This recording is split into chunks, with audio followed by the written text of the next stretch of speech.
Your Majesty, Your Royal Highness. A letter from the Prime Minister. Can't it wait? Concerning their Imperial Majesties, the Tsar and Tsarina of Russia. The government is willing to send a ship to bring the Romanovs to safety here in England. The Prime Minister does not wish to do so without your support, public perception, and so forth. The war.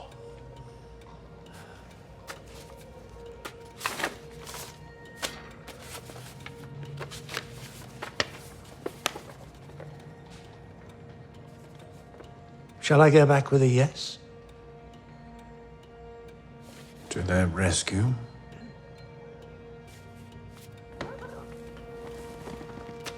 Show it to your mother. Her judgment is unfailingly better than mine.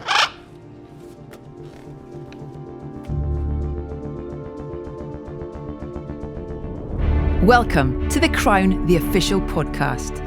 I'm Edith Bowman, and this is a show that follows the 5th season of the Netflix series The Crown, episode by episode. We take you behind the scenes, speaking to many of the talented people involved and diving deep into the stories. Today we're talking about episode 6, titled Ipatiev House.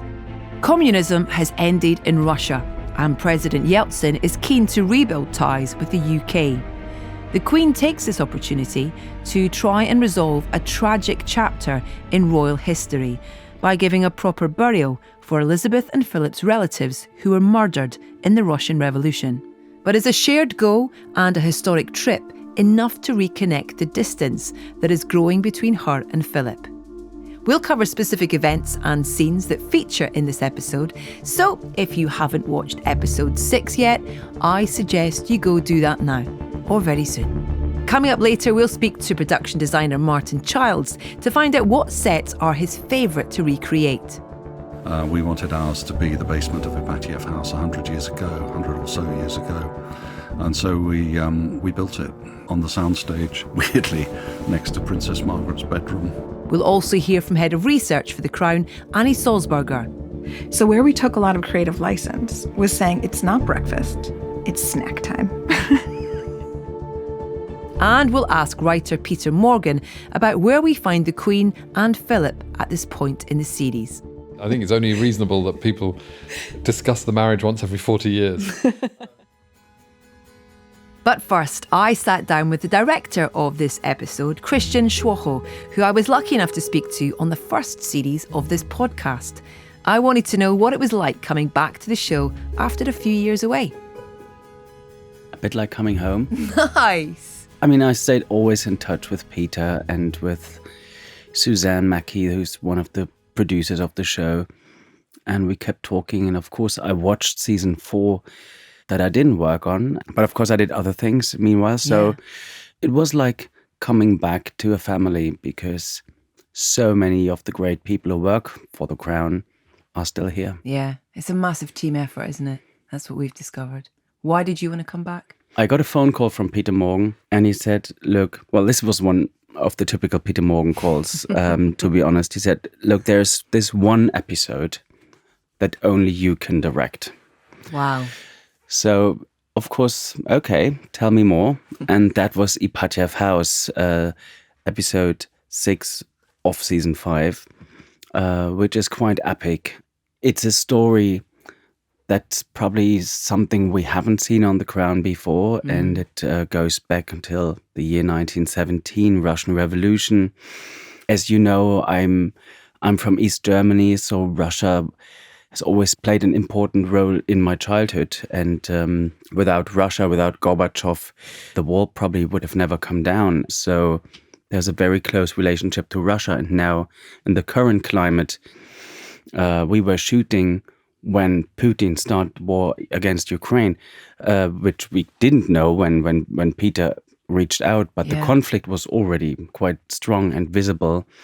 So I found that fascinating. And then when I asked, okay, what's the other episode? And it was Charles's divorce. I felt absolutely intrigued. So it didn't take me long to say, yeah, I'm coming back with pleasure. It's wonderful that Peter, he knows who's who's matched with these stories, with these specific episodes. And, you know, his scripts are kind of dense and so detailed. But when you read that script for the first time, did it start to kind of create in your head how you saw it and how you wanted this episode to play out? No, that comes very late. I mean, I think I have to read a script more than 20, 30 times before I really start creating a vision. Yeah. I read it first and I, of course, always envision something, or actually quite a lot, I guess. But that's not the vision that comes to screen later, because I need some time to get behind the words and find myself in each of the stories. Ipatiev House is so epic. It actually took me a while to find out it is about Russia. It's about the Romanovs family, but actually it's a story about the Queen. Mm-hmm. And this is something that's not so obvious when you read it for the first or even the fifth time. Mm-hmm. And to be honest, I think this clear conclusion I got as we were shooting. Is that all you have to say? Sorry, I'm late, that's all. What for now? Flight to Munich, then to Hamburg for a Duke of Edinburgh award ceremony, followed by a World Wildlife Fund event in Brazil, then Alaska, Canada, then back to London. We managed to combine it all with a couple of carriage driving competitions, too. Here it is. Did you ever get tired? Only by sitting still. We're different that way. Yes. More and more different.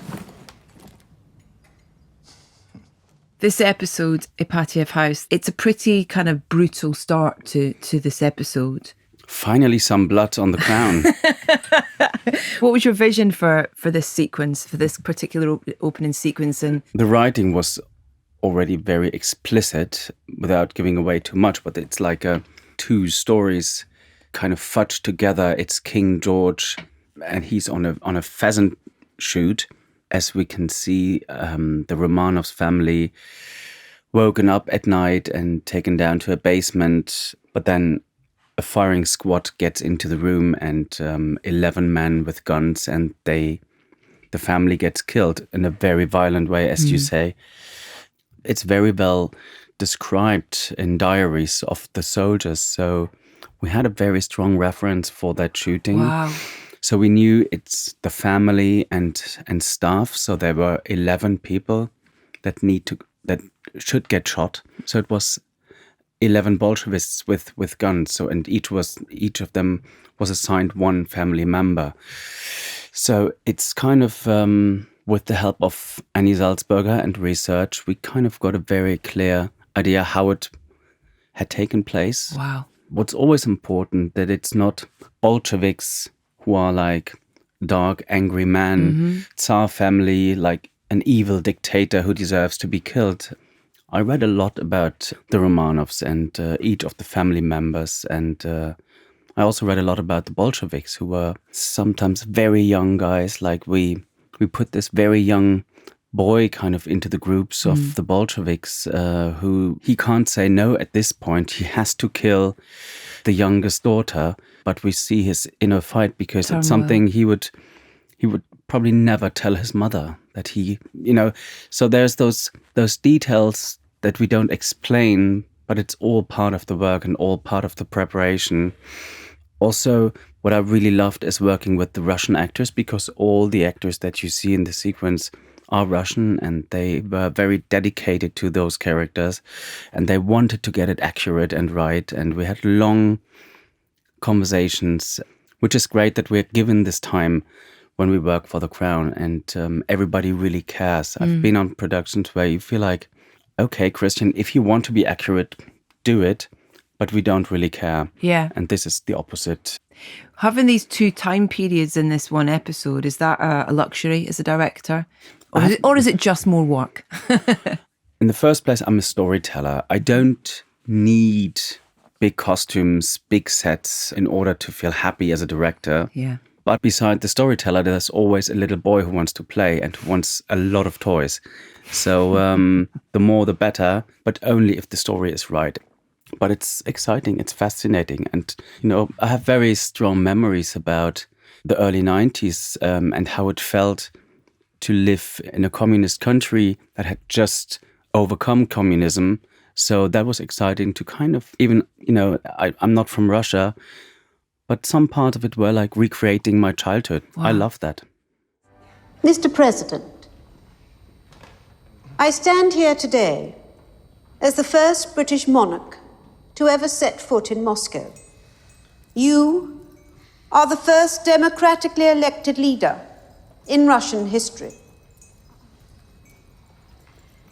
Thanks in part to family ties, there has always been a strong bond between our countries.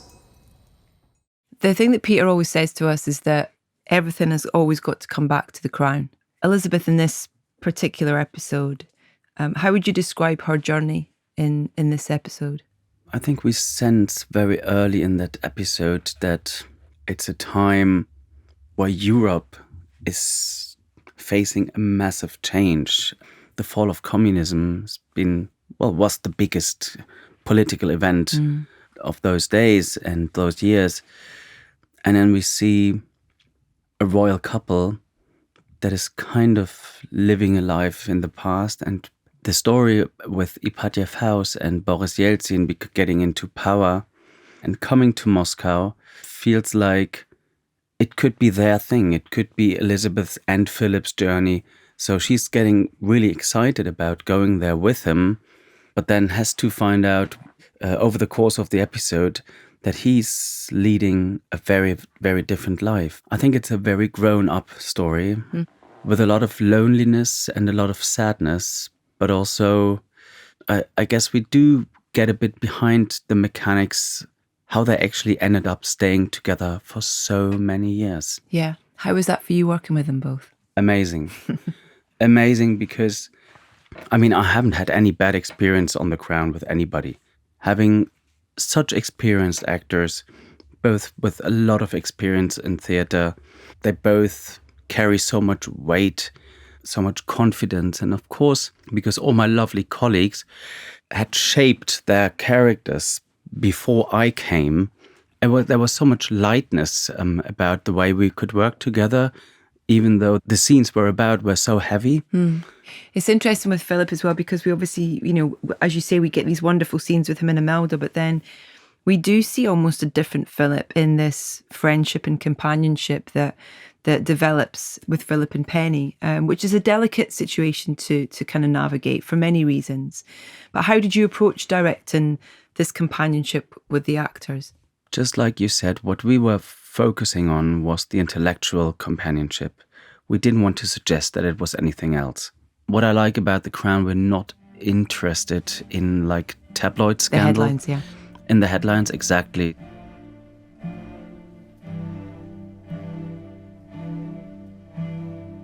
We'll hear from Christian once more a little later. This episode is full of incredible historic detail, not only from a different century, but from a different country as well.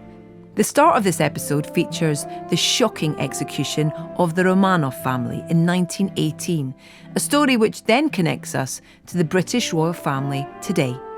I sat down with Head of Research for The Crown, Annie Salzberger, to chat more about the historical context of this episode. Where do you want to start with this, Annie? I know. When I got the questions through and I looked at it, I went, oh God, I'm going to have to explain World War I. I'm going to have to explain the Russian Revolution. And then I'm going to have to explain how all of the royal families all over Europe come from one gene pool. So, okay. Big things. Yeah. So we start, it's 1917. World War I started in 1914. Google World War I, but I will just give you the bare bones, which is that Russia and the United Kingdom are allies, along with France, for example, and the United States later, and their enemy is Germany, along with the Austro-Hungarian Empire. Now, 1917 is the year that the House of Saxe-Coburg and Gotha, which is what Windsor was known as, becomes the House of Windsor.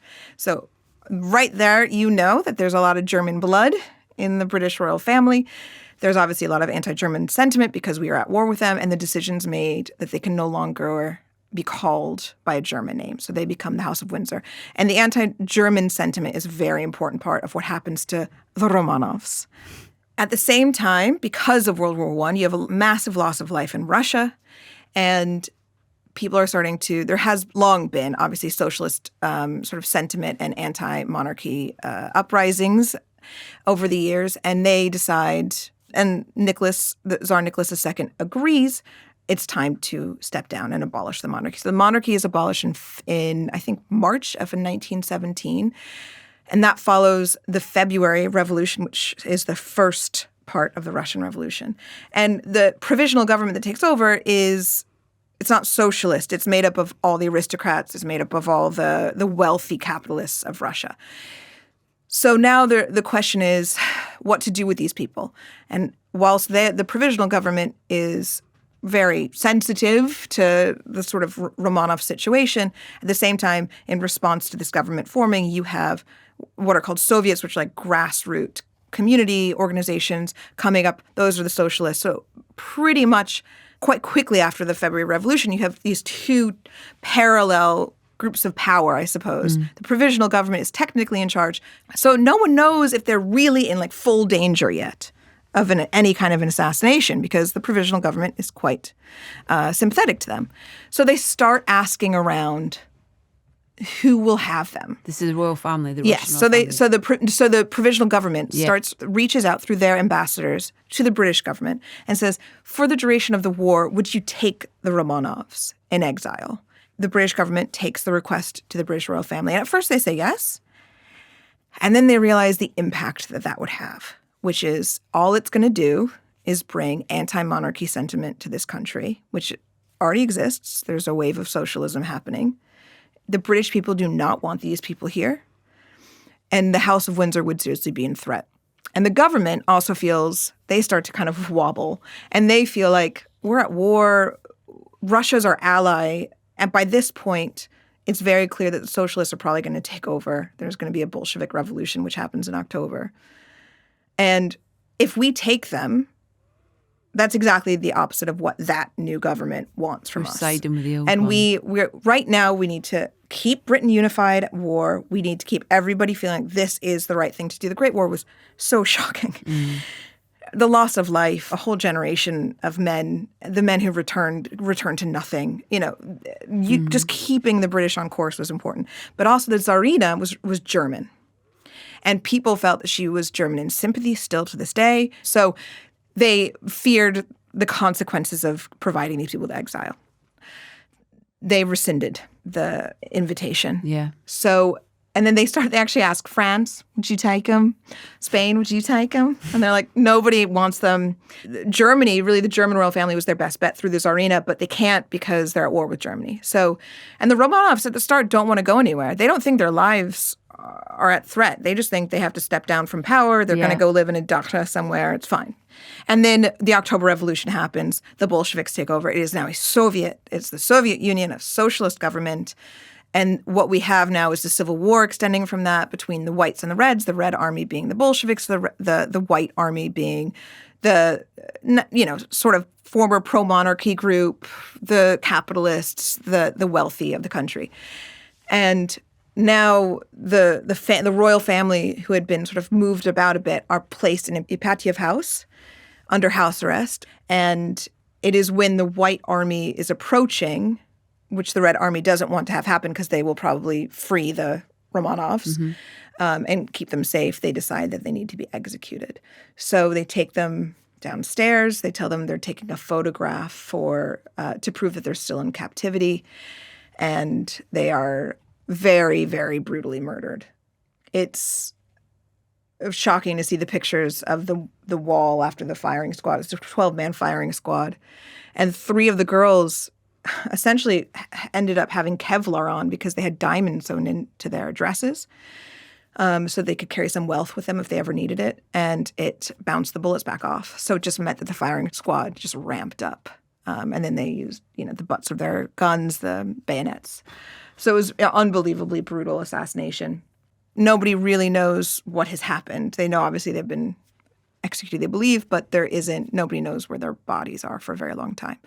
So we know, for example, that George wobbled, King George V, after he made the decision, and everybody agreed with him that it was probably the right decision not to bring them over, but it's his family. So national matters are, at odds with personal matters. Yeah. And he tries potentially, it's a theory. There is some evidence to substantiate it, but it hasn't been fully proven. There are rumors that he tried to make some sort of secret plans for the sort of British early secret services to get him out, to get the family out. And also when he did get other relations after the war finished over, so aunts and uncles who'd obviously survived who weren't part of the group that was in house arrest, he gave them stipends to live in Britain. He got them citizenship. So clearly he felt quite a grave responsibility for what had happened. And he is what relation to our Queen? He's her grandfather. Yeah.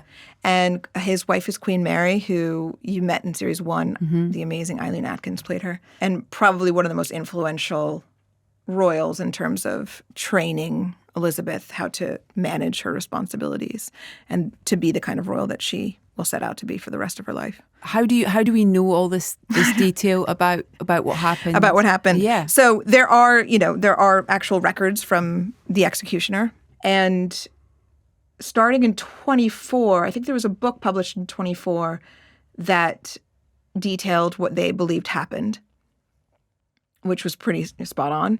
Ipatiev House was actually demolished by Yeltsin. He is the sort of like district politician, and they task him with getting rid of it because it's becoming a pilgrimage site in the late 70s for these sort of new wave of monarchists, and the socialist government will not have it. So he demolishes the house. And for many, they think, well, the bodies are actually buried there. They're not. They're buried in the nearby forest. And 2 years later, a geologist and a filmmaker who come together, and they've read this book from 1924. They looked at this photograph in the book, which just shows what looks to me like a muddy puddle.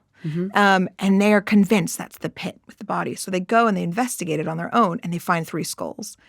And they put them back because the political climate at the time would not. No one's going to be thanking them for having found the Romanovs. So they put them back, and then they have to wait until essentially the USSR crumbles. And what we know is that when Gorbachev, who's through perestroika, transforming the Soviet Union into a democracy, when he comes to visit the Queen in 1989, on a state visit, he says, will you come and visit Russia on a state visit? And she says, yes, but we would like to have some information about the whereabouts of the Romanovs first. And these 2 guys thank her because they believe without her putting pressure on Gorbachev, they would not have been allowed to dig up the bones. So How did she know? There are rumors about some of this stuff and her grandfather's role in it in the 70s. I think a book is published in 77, but it's 1983 when Kenneth Rose gets access to Windsor Archives, and he does a much deeper dive into this story than any other historian has done yet. And he figures out exactly what happened and the order of events in terms of the asylum, the granting and then the rescinding of the asylum. And the manuscript is presented to her. One of her private secretaries says, you should not let him publish this. They'll hate you for it because it suggests that there is a lot of very concrete evidence that your grandfather sealed their fate. And then Fellows, who's her current private secretary, who was quite low down in the private secretary pool at the time, is very pleased, and she, on her own back, her own judgment, just writes on the top, let him publish, and refuses to censor any of it. And so from 83 onwards, she knows what her grandfather decided, the role of advisor that her grandmother played in that decision as well, and essentially that they are in some ways obviously responsible for the fate of the Romanovs. So she is aware of all of this, and she is aware that the bones have yet to be found and that the house had been destroyed. So when the political situation turns into their favor in Russia, so 1991, Yeltsin becomes the first elected president of Russia. It changes from the USSR to the Russian Federation. It is now a democracy. There is an attempted coup, which we show from the hardliner socialists and communists that fails. And Yeltsin restores Gorbachev. They share power for about 6 months, but then he sort of uses that as a way to sort of say, your time is done. It's really for me to move Russia forward now. And this day after he is brought in as president, inaugurated as president, he authorizes the exhumation of the Romanovs. So these guys, the two guys who found the bones way back in 79, lead a team and they uncover them. And that's where the start of our, all right, we got to identify each and every body. Philip, turns out you're the key. Story comes in.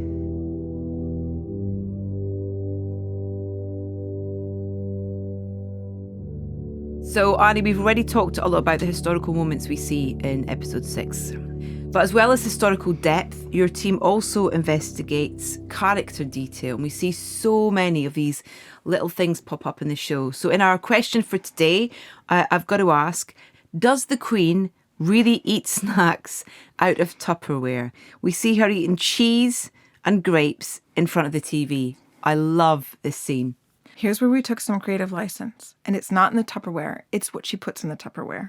So years ago, a fake footman joined the palace, essentially to become an insider to take pictures for the newspapers.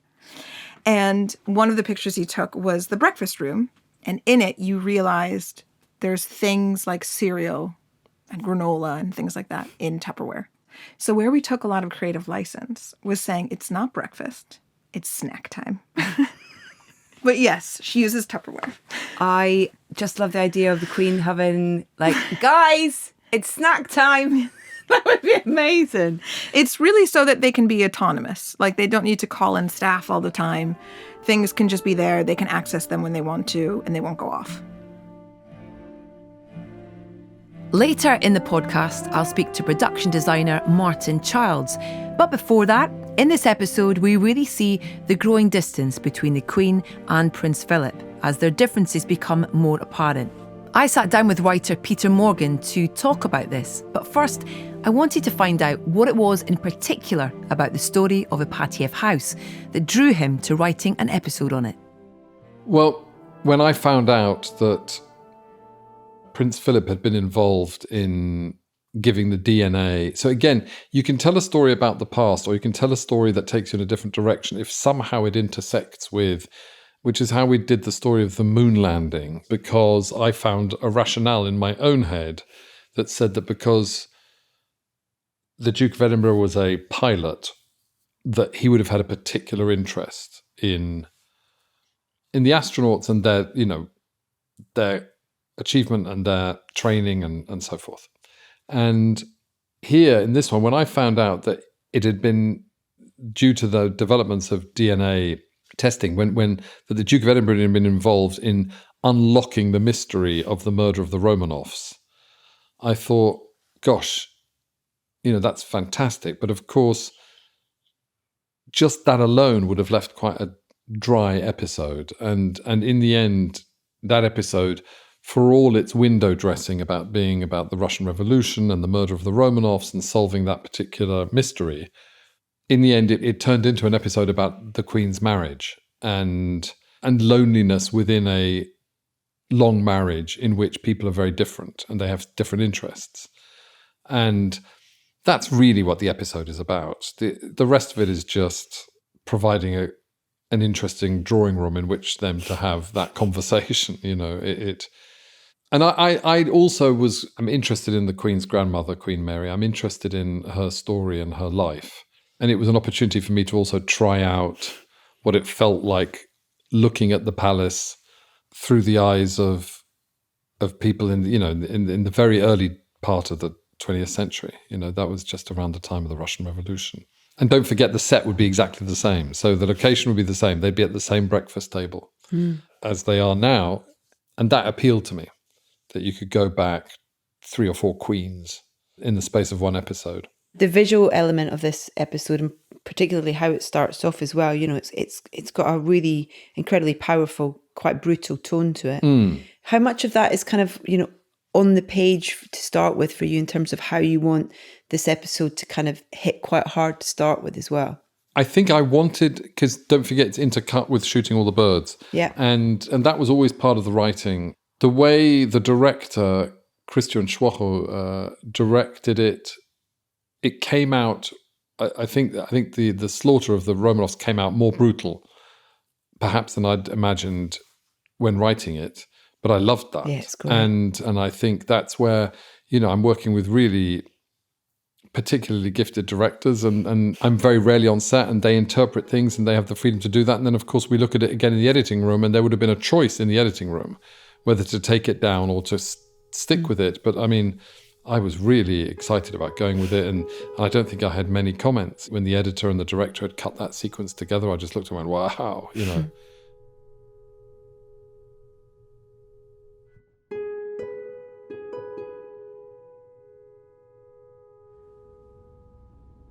Just one of our many differences. How else are we different? After 47 years of marriage, we might ask ourselves, how are we still alike? We've got different interests, different passions, different churches. I'm more energetic, More restless. more curious. Your desire for calm, for stability, for silence. Not to question, not to probe, not to Provoke. interrogate, has sometimes left me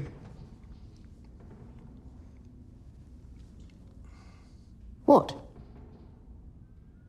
lonely. There's a fantastic showdown scene between Philip and Elizabeth in episode 6, which mirrors one way back with Claire and Matt on the Royal Yacht. Why did you want to include this? There's a similar kind of dialogue, almost similar kind of themes, I guess, in those conversations. And that those two scenes come with about a 40-year gap between them, and I think it's only reasonable that people discuss the marriage once every 40 years. But because I've always thought that the storyline of the show is their marriage.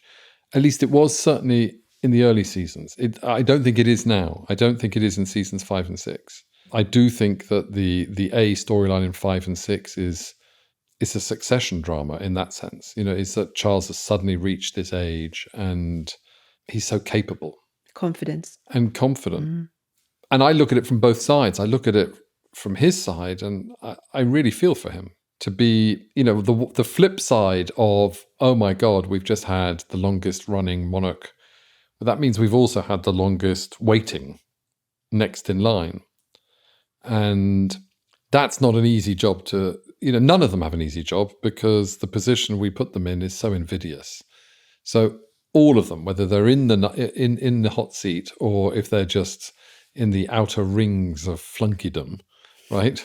They all have an impossible predicament, I think. And I certainly wouldn't want to have been Prince of Wales for 70 years. And seasons 5 and season 6 is him, really champing at the bit.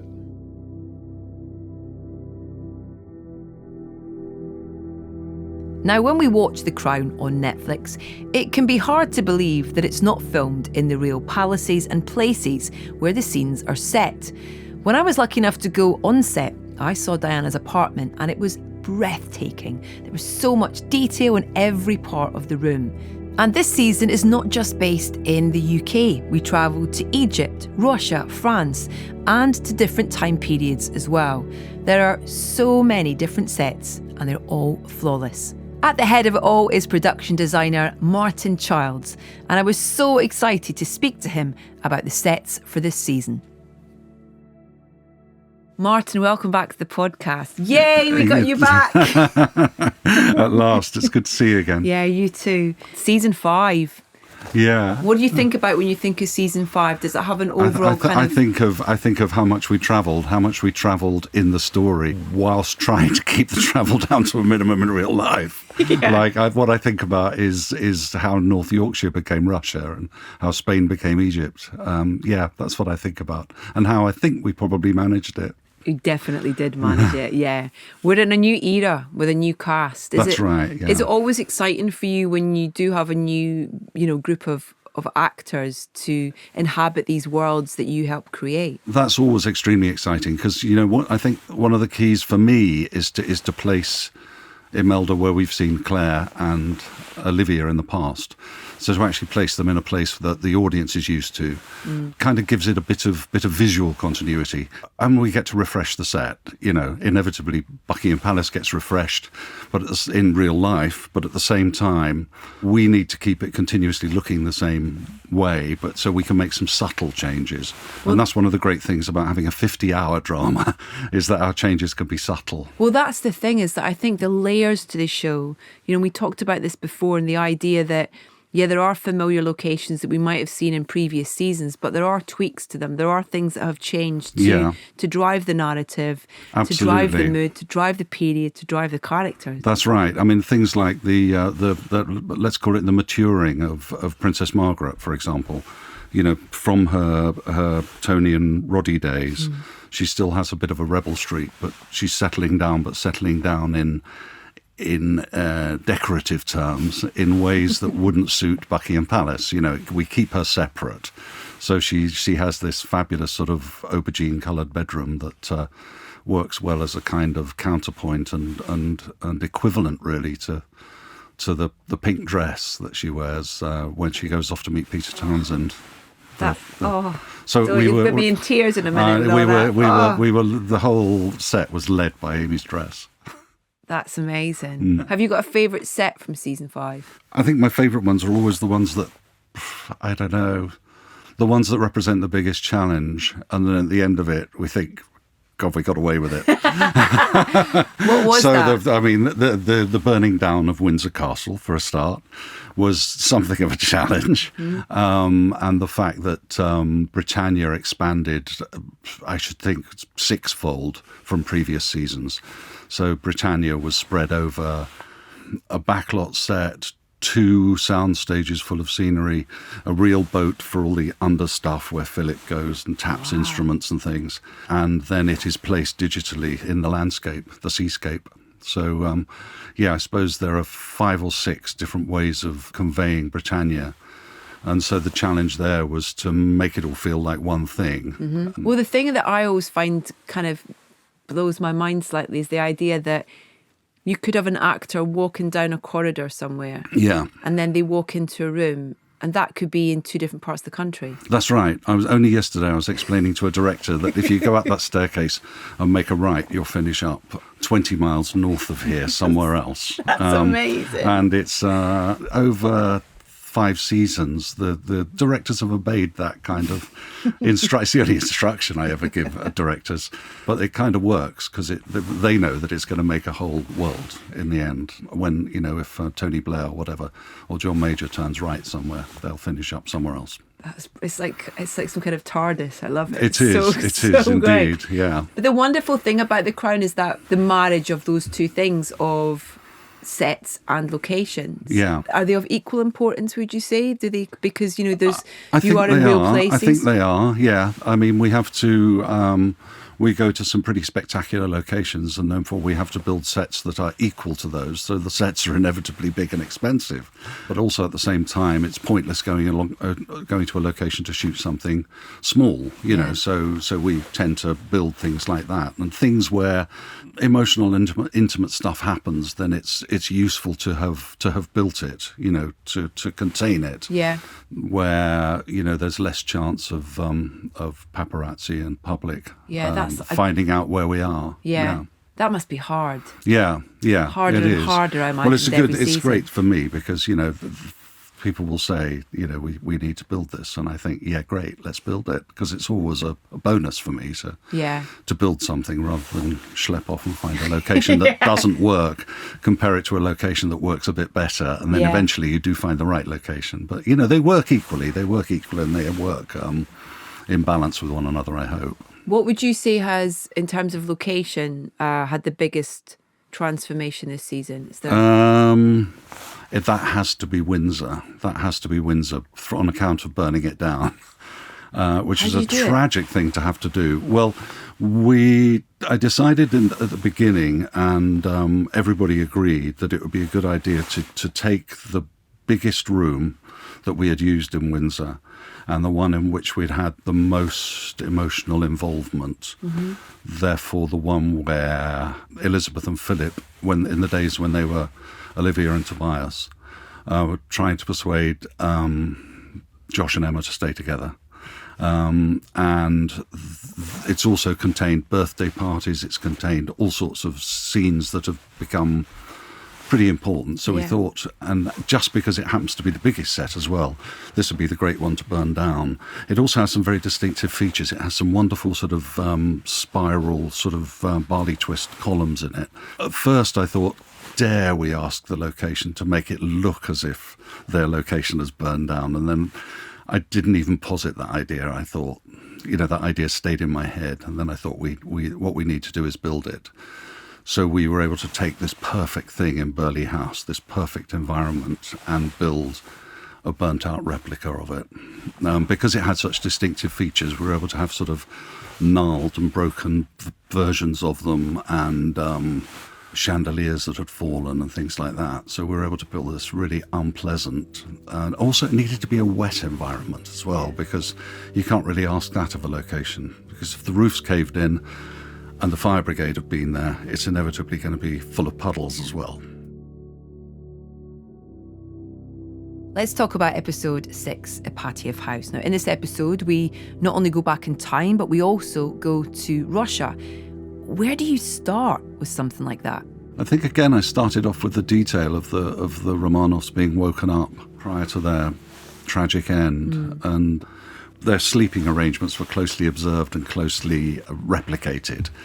I was always on the lookout for the sort of downhillness to the basement, and always on the lookout for staircases and confined spaces where they could be pushed and directed and prodded. And we finished up actually building the basement itself on account of what happens in it. That's not something you can do on location. And also something you can't find on location, because every basement in the world is being used for something else. So we wanted ours to be the basement of Ipatiev House 100 years ago. And so we built it on the soundstage, weirdly, next to Princess Margaret's bedroom. It's an odd thing, those juxtapositions that the schedule forces you into. It was sandwiched between Princess Margaret's bedroom and the interior of an aeroplane. Wow. Yeah. We talked about collaboration and about how everyone has a voice, really, to contribute to things. And how close, if at all, do you work with the cast? I personally barely have time to. I've known Imelda before. We've done a lot of things together. The first thing we worked on was Ken Branagh's film Peter's Friends 30 years ago. Wow. In the very house where we shoot the audience room scenes. No. So there was a certain shared memory of that.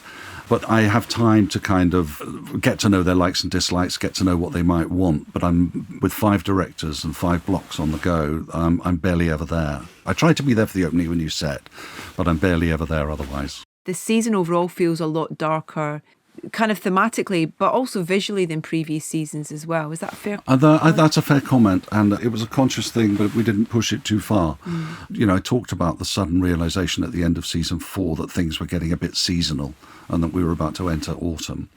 And one of the best things I saw on TV during lockdown was a really wonderful production of Uncle Vanya. And so Ipatiev House did become a bit Chekhovian.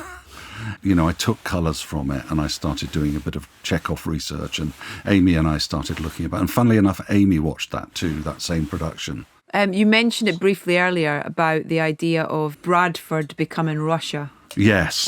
In the 1990s. Yeah. What's the journey of that? From where are we going to shoot it? How are we going to shoot it? And then to our wonderful location scout, Peter Gray, went to Bradford thinking it would be a good idea. And he also went to various other places. I think he went to Dundee. He went to Glasgow. Bradford felt the most containable.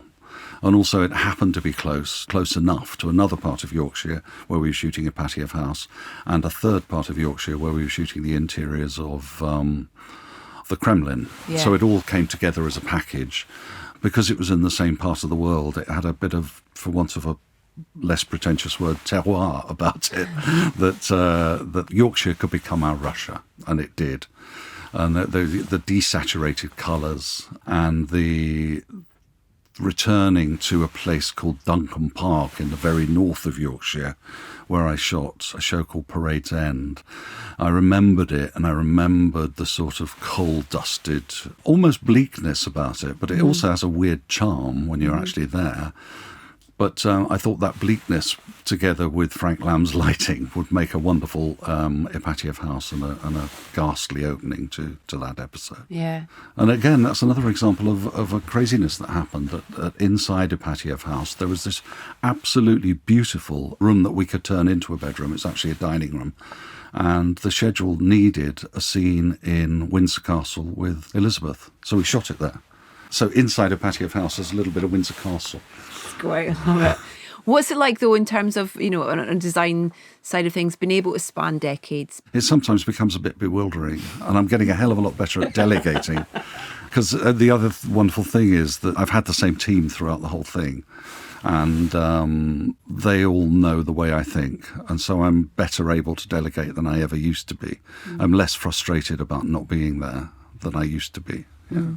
I love the what you were talking about earlier about watching Chekhov, and another piece of creativity has inspired you. Your Yes. design mind for your own production. That's lovely to think about, particularly with different cultures.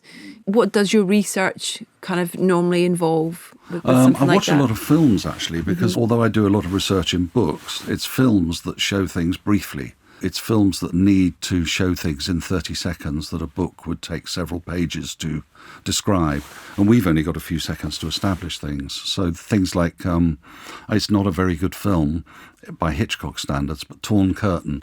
The minute they went into the sort of Eastern Bloc, things became desaturated and browner.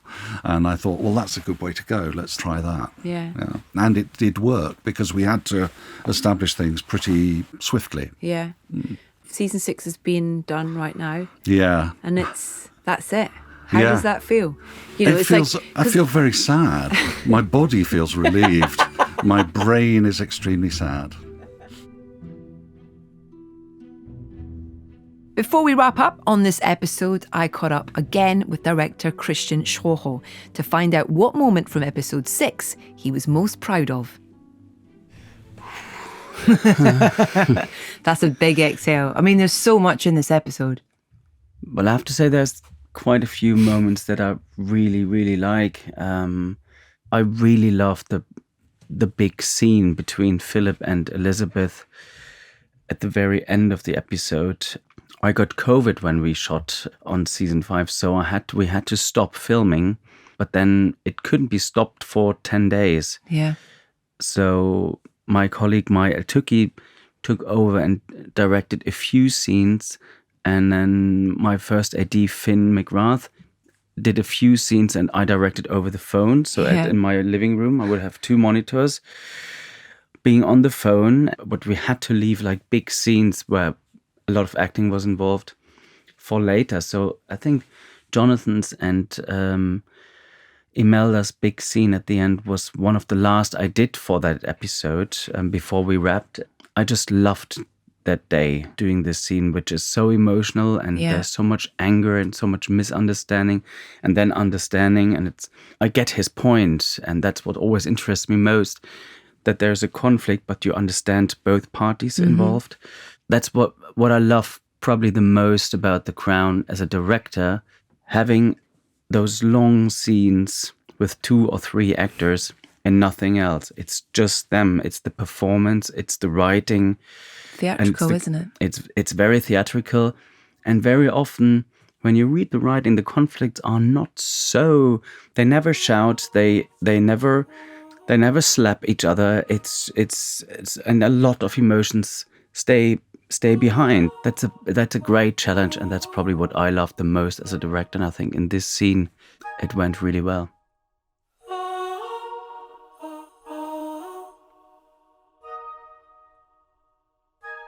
I'm Edith Bowman, and I'd like to give special thanks to our guests on this episode: Christian Schwocho, Annie Salzberger, Peter Morgan and Martin Childs.